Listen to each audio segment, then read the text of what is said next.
Bismillahirrahmanirrahim. Assalamualaikum warahmatullahi wabarakatuh. Hello everyone. Let me to introduce myself first. My name is Muhammad David Hidayatulloh and I'm from class PBIB 2019, State University of Makassar in English Education majoring. Okay, in this video I would like to explain about my resume in method of teaching classes about a methodical history of language teaching. The first step toward developing a principled approach to language teaching will be to turn back the clock about a century in order to learn from the historical cycles and trends that have brought us to the present day. In this chapter, we focus on method as the identifying characteristic of a century of modern language teaching effort.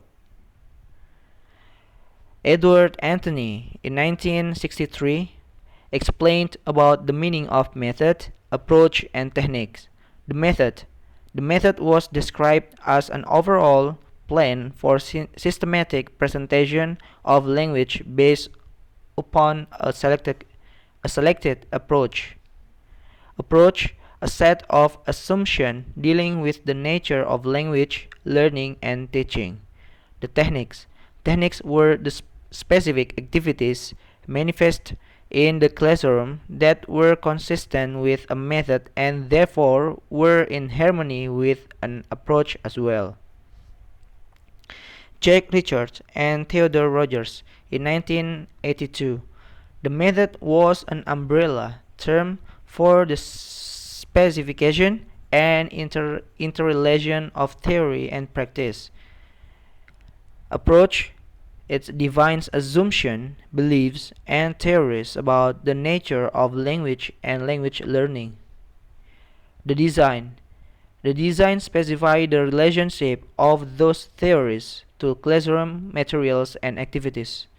And the procedure techniques is the techniques and practices that are derived from one's approach and design.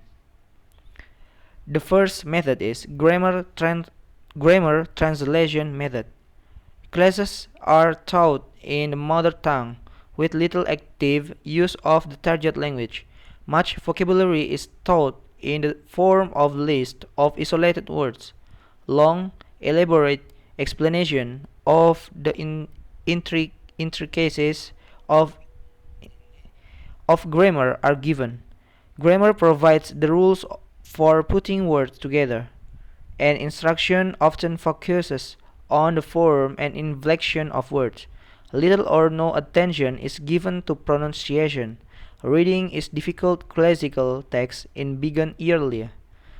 Little attention is paid to the content of text, which are treated as exercises in grammatical analysis. The disadvantages of this method is one can understand why grammar translation remains so popular. It requires a few specialized skills on the part of teachers. Tests of grammar rules and of translation are easy to construct and can be objectively scored. The second method is Goin and the Zeres method.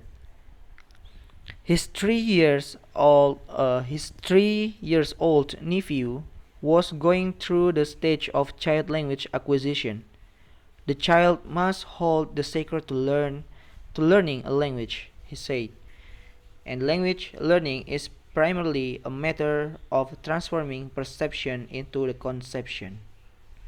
The Zeres method was a method that taught learners directly without translation and conceptually without grammatical rules and explanation, a series of connected sentences that are easy to perceive.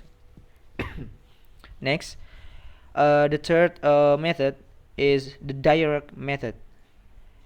At the turn of the century, this method became quite widely known and practiced. Second language learning should be more like first language learning. For examples, lots of oral interaction, spontaneous use of the language, no translation between first and second language, little or no analysis of grammatical rules.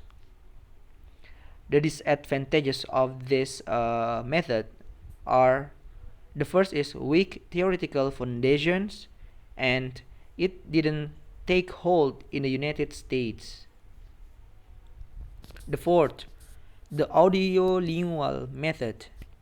The characteristic of audiolingual methods are: the first is new material is presented in dialogue form.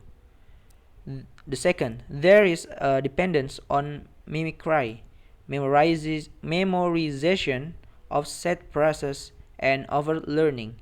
The third, structures are sequenced by means of constructive analysis taught one at a time. The fourth, structural patterns are taught using repetitive drills. And the last one is there is little or no grammatical explanation. Grammar is taught by inductive analogy rather than deductive explanation. The disadvantages of this method is it failed to teach long-term communicative proficiency. Next is cognitive codal learning. The cognitive codal learning was not to not sorry, the cognitive codal learning was not so much a method as it was an approach that emphasized a conscious awareness of rules and their applications to second language learning. I think that's all from me. Thank you for watching this video, and hope you like this video. And I'm sorry for my weakness and my mistakes. Stay healthy, stay safe, and keep enjoy. Thank you. Assalamualaikum warahmatullahi wabarakatuh.